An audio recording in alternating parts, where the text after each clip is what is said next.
복이 많은 사람은 절대 이런 말을 하지 않습니다.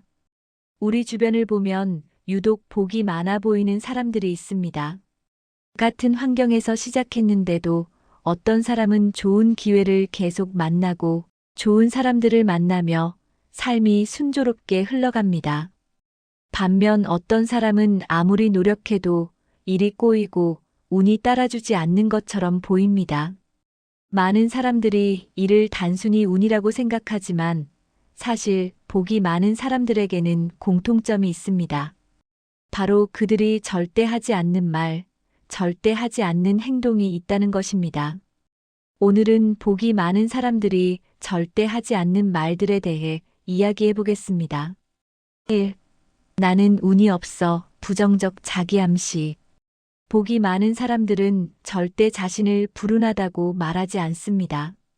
그들은 힘든 일이 생겨도 운이 없다고 단정 짓지 않습니다. 나는 운이 없어라는 말은 단순한 한탄이 아닙니다. 이것은 강력한 자기 암시입니다. 이 말을 반복하면 뇌는 실제로 불운한 상황에 더 집중하게 되고 좋은 기회가 와도 알아차리지 못하게 됩니다. 반대로 복이 많은 사람들은 어려운 상황에서도 이것도 배움이다, 더 좋은 기회를 위한 과정이다라고 생각합니다. 이런 마인드셋이 실제로 더 많은 기회를 끌어당깁니다. 2. 저 사람은 좋겠다. 비교와 질투. 복이 많은 사람들은 남과 자신을 비교하지 않습니다. 다른 사람의 성공을 보며 질투하거나 부러워하는 대신 그들의 성공을 축하하고 배울 점을 찾습니다. 저 사람은 좋겠다는 말 속에는 자신은 그렇지 못하다는 열등감이 숨어 있습니다. 이런 마음은 부정적 에너지를 만들어내고 결국 좋은 기회를 멀어지게 만듭니다. 복이 많은 사람들은 타인의 성공을 보며 나도 할 수 있다는 동기부여를 얻습니다. 그들은 질투가 아닌 영감을 선택합니다. 3. 안 될 거야. 미리 포기하는 말. 복이 많은 사람들은 시도하기도 전에 포기하는 말을 하지 않습니다. 안 될 거야. 어차피 실패할 텐데라는 말은 스스로에게 실패를 예언하는 것과 같습니다. 물론 모든 시도가 성공하는 것은 아닙니다. 하지만 복이 많은 사람들은 실패 가능성보다 성공 가능성에 집중합니다. 그들은 안 되면 어때? 해보는 거지라는 태도로 도전합니다. 이런 태도 차이가 결국 기회의 차이를 만듭니다.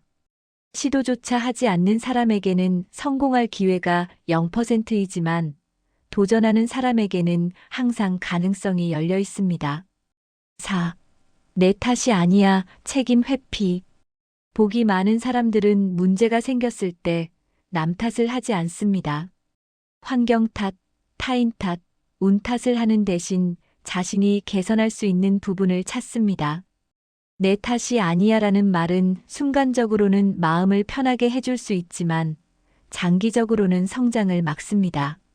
모든 것을 외부 탓으로 돌리면 자신은 변화하지 않아도 된다고 생각하게 되고 결국 같은 문제가 반복됩니다.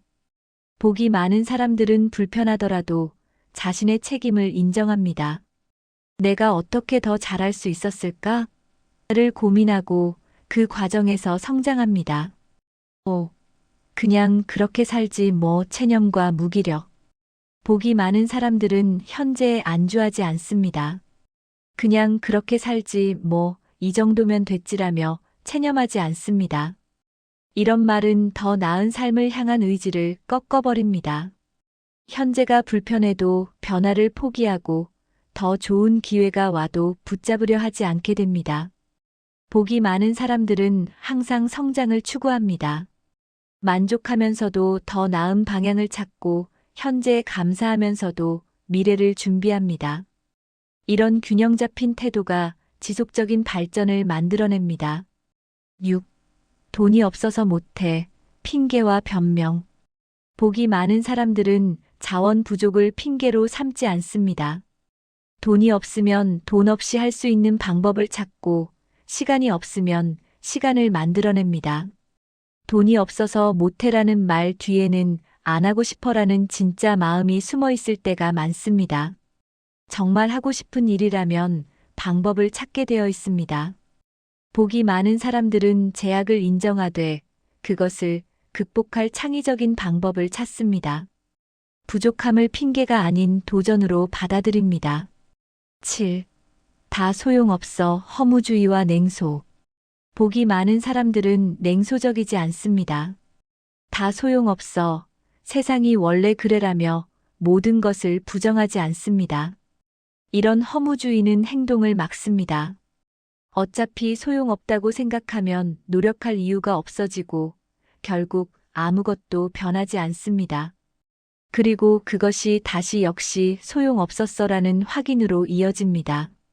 복이 많은 사람들은 작은 변화라도 의미가 있다고 믿습니다. 완벽하지 않아도 나아지고 있다면 가치 있다고 생각합니다. 이런 낙관주의가 지속적인 행동을 만들어냅니다. 8. 나중에 할게 미루는 습관. 복이 많은 사람들은 중요한 일을 미루지 않습니다.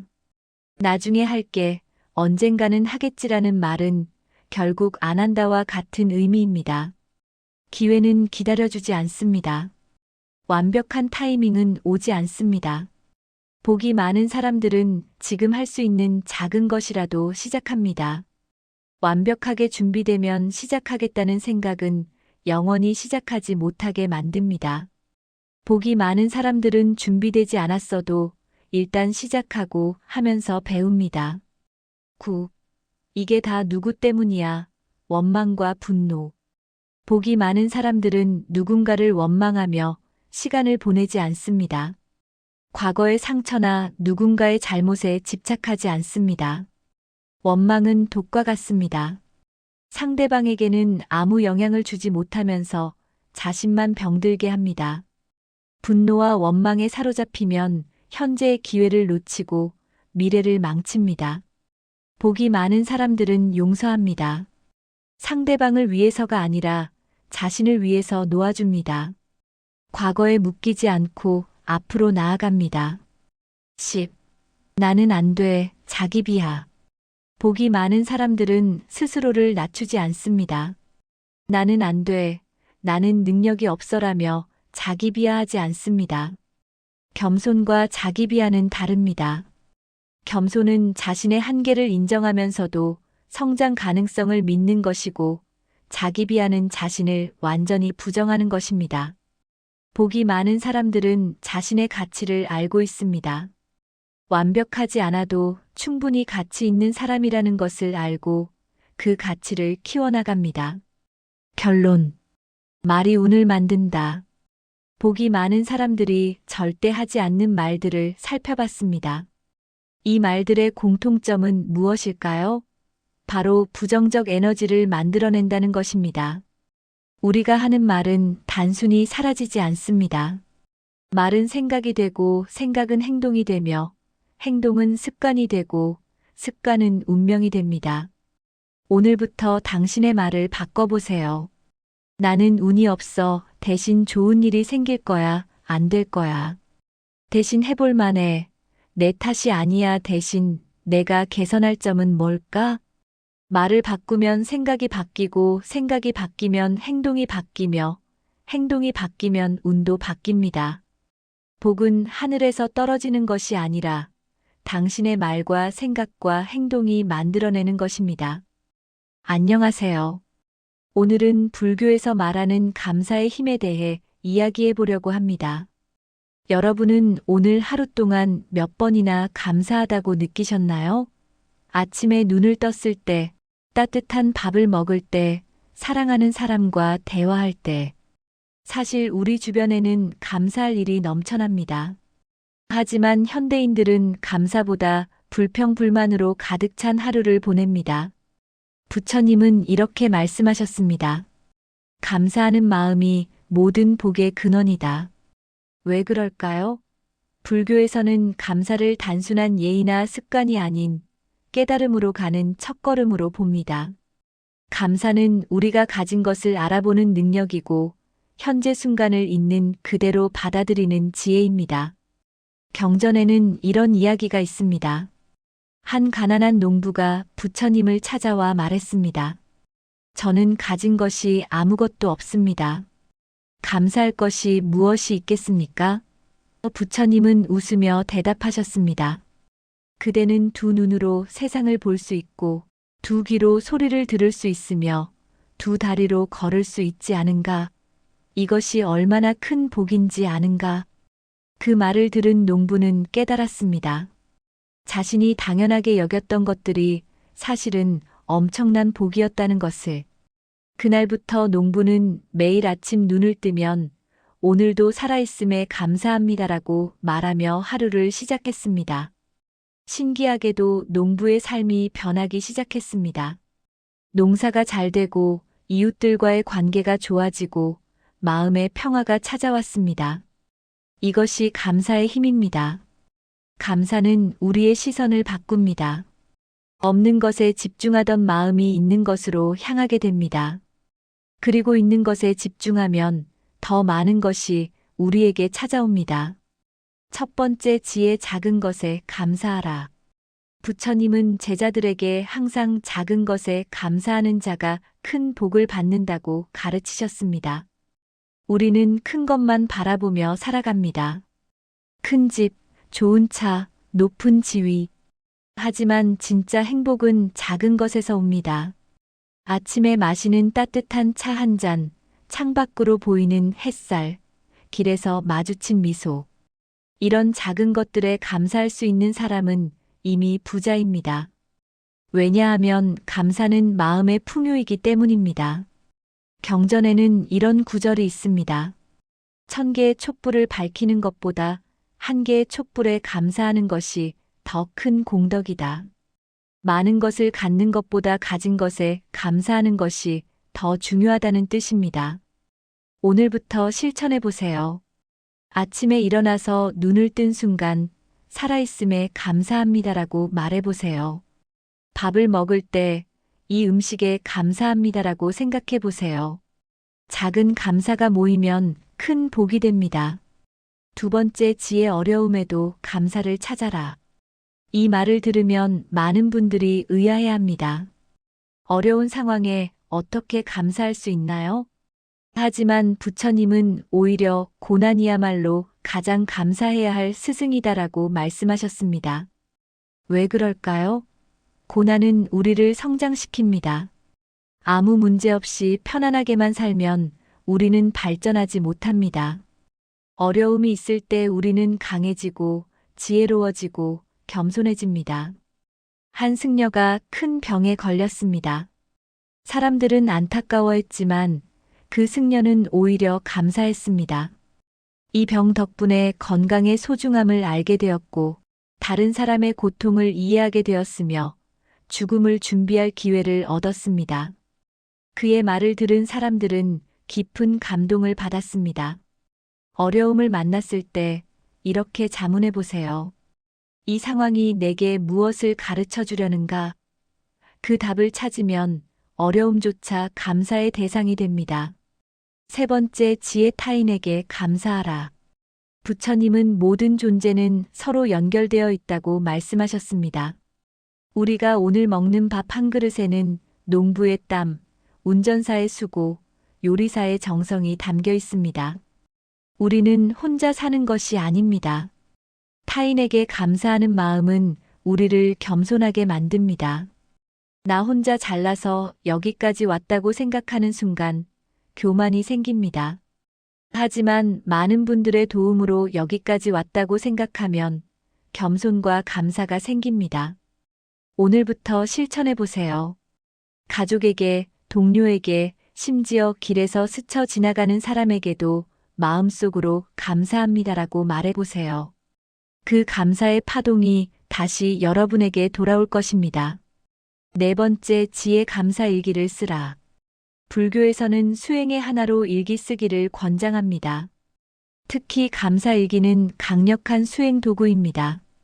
매일 밤 잠들기 전 오늘 하루 감사했던 일 3가지를 적어보세요. 처음에는 어렵게 느껴질 수 있습니다. 오늘은 별로 좋은 일이 없었는데 라고 생각할 수도 있습니다. 하지만 곰곰이 생각해보면 감사할 일은 반드시 있습니다. 사고가 나지 않은 것, 밥을 먹을 수 있었던 것, 따뜻한 잠자리가 있는 것. 감사 일기를 한 달만 써보세요. 여러분의 마음이 어떻게 변하는지 느낄 수 있을 것입니다. 불평불만이 줄어들고 행복감이 높아지고 인간관계가 좋아집니다. 이것이 감사의 기적입니다. 5번째 지혜 감사는 복을 부른다. 부처님은 감사하는 자에게 복이 온다고 분명히 말씀하셨습니다. 이것은 단순한 격려가 아니라 우주의 법칙입니다. 감사하면 그에 상응하는 복이 반드시 돌아옵니다. 왜 그럴까요? 감사는 긍정적인 에너지입니다. 우리가 감사하면 우리 주변에 긍정의 파동이 퍼집니다. 그 파동이 좋은 사람, 좋은 기회, 좋은 일들을 끌어당깁니다. 이것을 불교에서는 인과응보라고 합니다. 한 상인이 장사가 안 되어 고민했습니다. 그는 부처님께 찾아가 어떻게 하면 장사가 잘 될까요? 라고 물었습니다. 부처님은 간단히 대답하셨습니다. 손님 한 분 한 분에게 진심으로 감사하라. 그러면 손님이 저절로 늘어날 것이다. 상인은 그 말씀대로 했습니다. 물건을 팔 때마다 감사합니다를 진심으로 말했습니다. 신기하게도 손님들이 다시 찾아왔고 입소문이 나서 장사가 번창했습니다. 감사의 에너지가 복을 불러온 것입니다. 마무리하며 오늘 이야기한 5가지 지혜를 정리해 보겠습니다. 첫째, 작은 것에 감사하라. 큰 복은 작은 감사에서 시작됩니다. 둘째, 어려움에도 감사를 찾아라. 고난은 우리를 성장시키는 스승입니다. 셋째, 타인에게 감사하라. 우리는 혼자가 아닙니다. 넷째, 감사 일기를 쓰라. 매일의 감사가 마음을 바꿉니다. 다섯째, 감사는 복을 부른다. 감사하는 자에게 복이 온다는 것은 우주의 법칙입니다. 부처님은 이렇게 말씀하셨습니다. 감사하는 마음은 모든 번뇌를 녹이고 모든 복을 불러온다. 오늘부터 감사의 수행을 시작해 보세요. 아침에 눈을 뜨면 감사합니다로 하루를 시작하고 밤에 잠들기 전 감사합니다로 하루를 마무리하세요. 30일만 이렇게 해보세요. 여러분의 삶이 완전히 바뀔 것입니다. 감사는 선택입니다. 불평할 수도 있고 감사할 수도 있습니다. 그 선택이 우리의 운명을 결정합니다. 오늘, 지금, 이 순간부터 감사를 선택하세요. 그러면 복은 저절로 따라올 것입니다. 이 영상이 여러분의 삶에 작은 깨달음이 되길 바랍니다. 구독과 좋아요는 더 많은 지혜를 나누는데 큰 힘이 됩니다. 감사합니다. 불교가 말하는 배려. 작은 배려가 큰 복을 만든다. 우리는 하루에도 수많은 사람들과 관계를 맺으며 살아갑니다. 가족, 친구, 직장 동료, 그리고 길에서 스쳐 지나가는 낯선 이들까지. 이 모든 관계 속에서 가장 중요한 것은 무엇일까요? 불교는 그 답을 배려에서 찾습니다. 작은 배려 하나가 상대방의 하루를 밝게 만들고 나아가 큰 복을 만드는 씨앗이 된다고 가르칩니다. 불교에서 말하는 배려의 의미. 불교에서 배려는 단순한 친절을 넘어서는 개념입니다. 그것은 자비의 실천이며 상대방의 입장에서 생각하고 그의 고통을 덜어주려는 마음입니다. 자는 즐거움을 주는 것이고 비는 고통을 덜어주는 것입니다. 진정한 배려는 이 2가지가 함께 작동할 때 완성됩니다. 부처님께서는 남을 배려하는 마음이 곧 자신을 이롭게 하는 길이라고 말씀하셨습니다. 배려는 일방적인 희생이 아니라 서로를 이롭게 하는 상생의 지혜입니다. 내가 상대방을 배려하면 그 에너지는 다시 나에게 돌아오고 결국 나의 복이 됩니다. 작은 배려가 만드는 큰 변화. 배려는 거창한 것이 아닙니다. 엘리베이터에서 문을 잡아주는 것, 피곤해 보이는 사람에게 자리를 양보하는 것, 바쁜 와중에도 상대방의 말을 경청하는 것. 이런 작은 행동 하나하나가 배려입니다. 불교 경전에는 이런 이야기가 있습니다. 한 스님이 길을 가다가 작은 돌을 치워 다른 사람이 넘어지지 않도록 했습니다. 그 작은 행동이 씨앗이 되어 나중에 그 스님이 위기에 처했을 때 예상치 못한 도움을 받게 되었다는 이야기입니다. 작은 배려는 언젠가 큰 복으로 돌아옵니다. 배려는 어떻게 복을 만드는가? 불교의 인과 법칙에 따르면 모든 행위에는 그에 상응하는 결과가 따릅니다. 선한 행동은 선한 결과를, 악한 행동은 악한 결과를 가져옵니다. 배려는 가장 기본적인 선행이며 이것이 쌓이면 복으로 나타납니다. 첫째, 배려는 좋은 인연을 만듭니다. 배려심 있는 사람 주변에는 자연스럽게 좋은 사람들이 모이고 이들과의 관계가 삶을 풍요롭게 만듭니다. 둘째, 배려는 마음을 밝게 합니다. 남을 배려할 때 우리 마음에는 자연스럽게 기쁨과 평화가 찾아옵니다.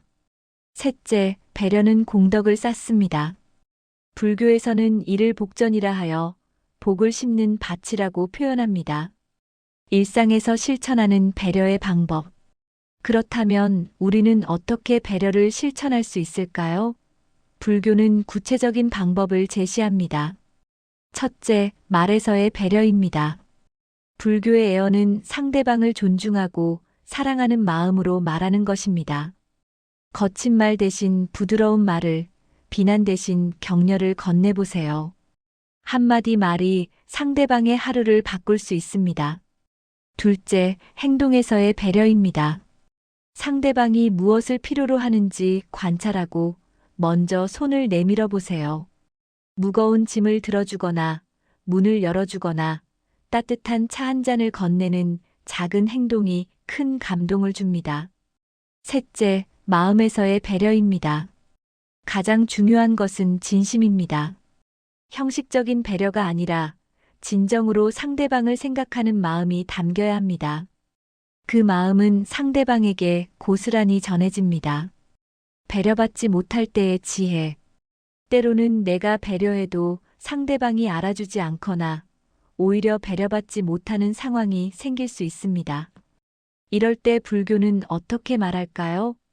불교는 보시는 받는 사람이 아니라 주는 사람을 위한 것이라고 가르칩니다.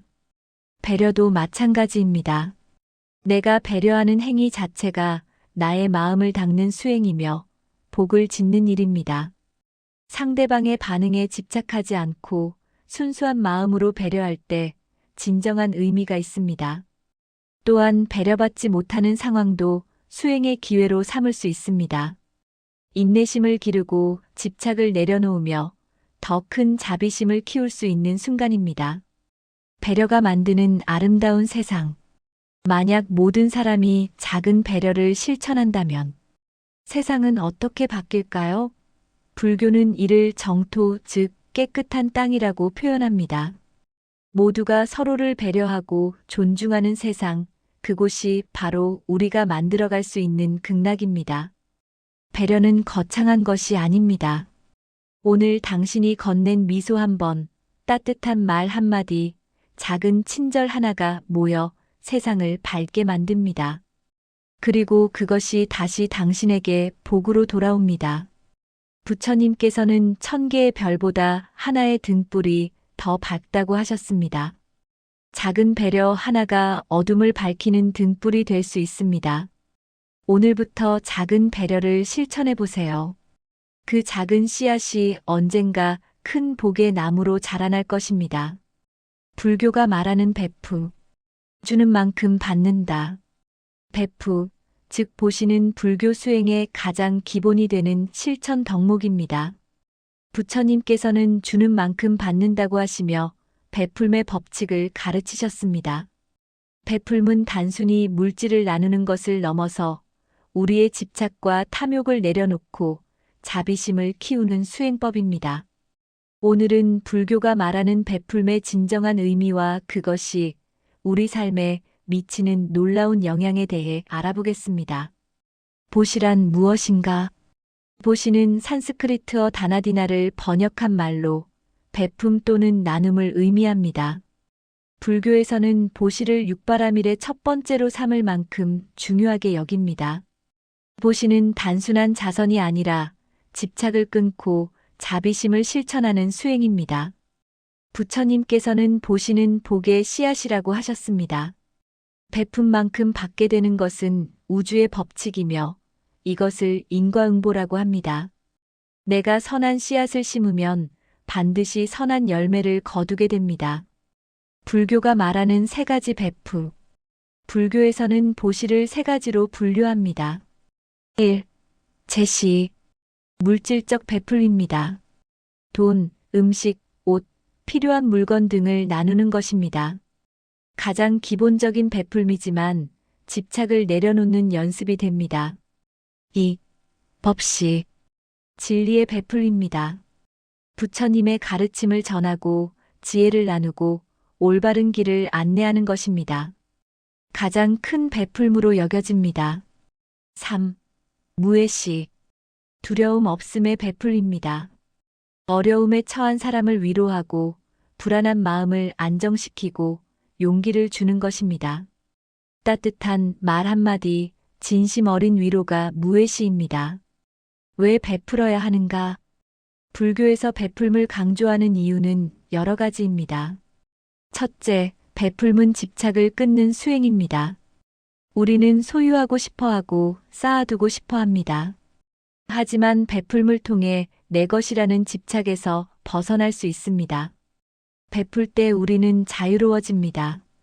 둘째, 베풀음은 자비심을 키웁니다.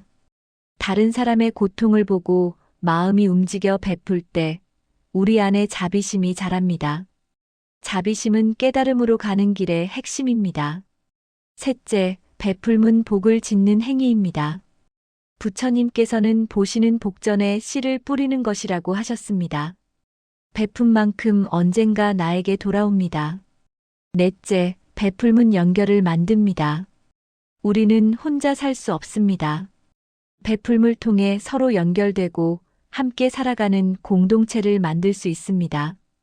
올바른 베풀음의 자세. 불교에서는 베풀음의 방법도 중요하게 가르칩니다. 삼륜청정의 보시를 가장 이상적으로 봅니다. 삼륜청정이란 세 가지가 깨끗해야 한다는 뜻입니다. 첫째, 주는 사람 시자에 대한 집착이 없어야 합니다. 내가 베풀었다는 자만심을 버려야 합니다. 둘째, 받는 사람 수자에 대한 분별이 없어야 합니다. 누구에게 주든 차별하지 않아야 합니다. 셋째, 베푸는 물건 시물에 대한 아쉬움이 없어야 합니다. 주고 나서 후회하지 않아야 합니다. 부처님께서는 오른손이 하는 일을 왼손이 모르게 하라고 하셨습니다. 베풀음을 과시하지 말고 조용히 실천하라는 가르침입니다. 진정한 베풀음은 겸손함에서 나옵니다. 베풀음의 장애물. 많은 사람들이 베풀고 싶어도 망설입니다. 그 이유는 무엇일까요? 첫째, 부족함에 대한 두려움입니다. 내가 베풀면 내게 부족하지 않을까? 하는 걱정입니다. 하지만 부처님께서는 베풀수록 풍요로워진다고 하셨습니다. 둘째, 상대에 대한 의심입니다. 저 사람이 정말 어려운가? 악용하는 건 아닐까? 하는 의심입니다. 하지만 진정한 베풀음은 상대의 상황을 판단하지 않습니다. 셋째, 자격에 대한 의문입니다. 나는 아직 부족한데 베풀 자격이 있을까? 하는 생각입니다. 하지만 베풀음의 자격은 필요 없습니다. 작은 것부터 시작하면 됩니다. 주는 만큼 받는 법칙. 불교의 인과법은 명확합니다. 선한 씨앗을 심으면 선한 열매를 거두고 악한 씨앗을 심으면 악한 열매를 거둡니다. 베풀음은 가장 확실한 선업입니다. 부처님께서는 인색한 사람은 가난의 씨를 뿌리고 베푸는 사람은 풍요의 씨를 뿌린다고 하셨습니다. 많은 사람들이 가난해서 베풀지 못한다고 생각하지만 사실은 베풀지 않아서 가난한 것입니다. 베풀음의 과보는 때로 즉각적으로 나타나고 때로는 시간이 걸립니다. 하지만 반드시 돌아옵니다. 그것이 우주의 법칙입니다. 일상에서 실천하는 베풀. 베풀문 거창한 것이 아닙니다. 일상에서 작은 것부터 실천할 수 있습니다. 물질적 베풀. 기부하기, 필요한 물건 나누기, 음식 대접하기. 지혜의 베풀. 좋은 책 추천하기, 경험 나누기, 조언하기. 시간의 베풀. 봉사활동하기, 어려운 사람 돕기, 경청하기. 감정의 베풀. 미소 짓기, 격려하기, 칭찬하기, 위로하기. 작은 베품도 큰 의미가 있습니다. 부처님께서는 티끌이 모여 산을 이룬다고 하셨습니다. 매일 작은 베풀물 실천하다 보면 어느새 베풀미 습관이 되고 삶의 방식이 됩니다. 베풀미 가져오는 변화. 베풀물 실천하면 삶이 변화합니다. 첫째, 마음이 가벼워집니다. 집착에서 벗어나면 자유로워집니다. 둘째, 관계가 풍요로워집니다. 베푸는 사람 주위에는 사람이 모입니다. 셋째, 복이 생깁니다. 물질적 풍요뿐 아니라 마음의 평화와 기쁨이 찾아옵니다. 부처님께서는 베품보다 큰 복은 없고 인색함보다 큰 가난은 없다고 하셨습니다. 오늘부터 작은 것이라도 베풀어 보세요. 주는 만큼 받는다는 우주의 법칙을 경험하게 될 것입니다. 불교가 말하는 복. 복은 저절로 오지 않는다. 우리는 흔히 복 받으세요라는 인사를 주고받습니다. 하지만 복은 정말 하늘에서 떨어지는 것일까요? 불교에서는 복은 지어야 얻는 것이라고 가르칩니다. 복은 저절로 오지 않습니다. 우리가 만들어가는 것입니다. 부처님께서는 자신이 지은 업에 따라 복과 화가 온다고 하셨습니다. 오늘은 불교가 말하는 복의 진정한 의미와 어떻게 하면 복을 지을 수 있는지 알아보겠습니다. 복이란 무엇인가? 불교에서 복은 단순히 물질적 풍요나 행운을 의미하지 않습니다. 진정한 복은 건강한 몸과 마음, 평화로운 일상, 좋은 인연, 지혜와 깨달음, 타인을 돕는 기쁨, 이 모든 것을 포함합니다. 복은 겉으로 드러나는 화려함이 아니라 내면의 평안과 만족입니다. 복은 어디서 오는가? 많은 사람들이 복을 운이나 타고난 것으로 생각합니다. 하지만 불교는 다르게 가르칩니다. 부처님께서는 복은 복전에서 자란다고 하셨습니다. 복전이란 복을 심는 밭입니다. 우리가 선한 행동을 하면 그것이 씨앗이 되어 복이라는 열매를 맺습니다. 복전에는 세 가지가 있습니다.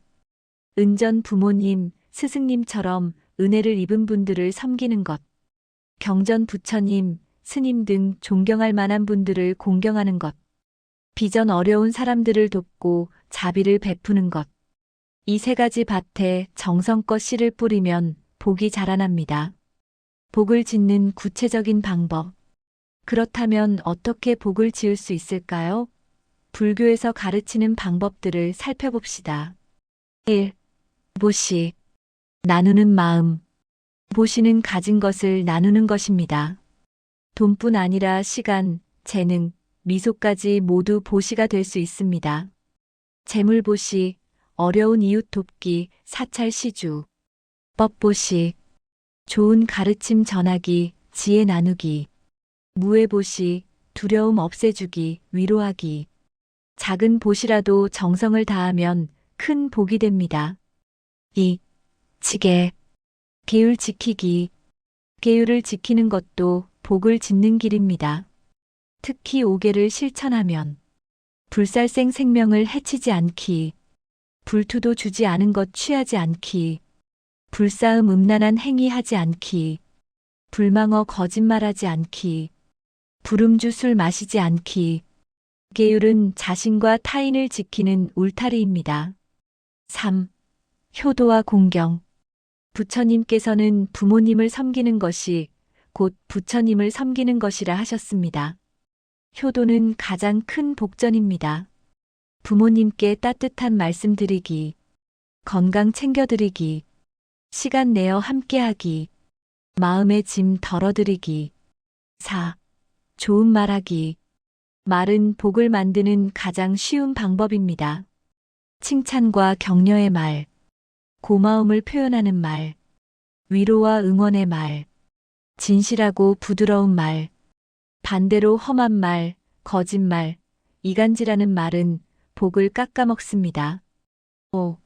수행과 기도. 명상, 절, 연불 등의 수행도 복을 짓는 길입니다. 마음을 닦으면 자연스럽게 좋은 행동이 나오고 그것이 복이 됩니다. 복을 가로막는 것들. 복을 짓는 것만큼 중요한 것이 복을 가로막는 것들을 피하는 것입니다. 욕심. 지나친 욕심은 복을 태워버립니다. 화. 분노는 쌓아온 복을 한순간에 날립니다. 교만. 자만심은 복을 받을 그릇을 깨뜨립니다. 시기와 질투. 남의 복을 부러워하면 내 복이 달아납니다. 원망. 원망하는 마음은 복의 문을 닫아버립니다. 복은 언제 오는가? 많은 사람들이 묻습니다. 복을 지었는데 왜 안 오나요? 불교는 답합니다. 때가 있습니다. 어떤 복은 금방 결과가 나타나고 현복, 어떤 복은 다음 생에 받습니다. 생복. 하지만 확실한 것은 지은 복은 절대 사라지지 않는다는 것입니다. 부처님께서는 선업은 백천겁이 지나도 사라지지 않고 때가 되면 반드시 결과를 맺는다고 하셨습니다. 복 있는 사람의 특징. 진정으로 복 있는 사람은 항상 감사하는 마음을 가집니다. 작은 것에도 만족합니다. 남을 돕는 것을 기쁨으로 여깁니다. 어려움 속에서도 평정심을 유지합니다. 좋은 인연을 소중히 여깁니다. 복은 겉으로 드러나는 화려함이 아니라 내면의 평화와 만족입니다. 일상에서 복 짓는 작은 실천. 매일 할 수 있는 작은 실천들. 아침에 일어나 감사 기도하기. 하루 한 가지 선행하기. 부모님께 안부 전화드리기. 지나가는 사람에게 미소 짓기. 쓰레기 줍기, 문 잡아주기 같은 작은 친절. 저녁에 하루를 반성하고 참회하기. 이런 작은 실천들이 모여 큰 복이 됩니다. 복을 나누는 마음. 불교에서는 복을 나눌수록 복이 커진다고 가르칩니다. 혼자 복을 누리려 하지 말고 주변 사람들과 나누세요. 복을 나누는 방법.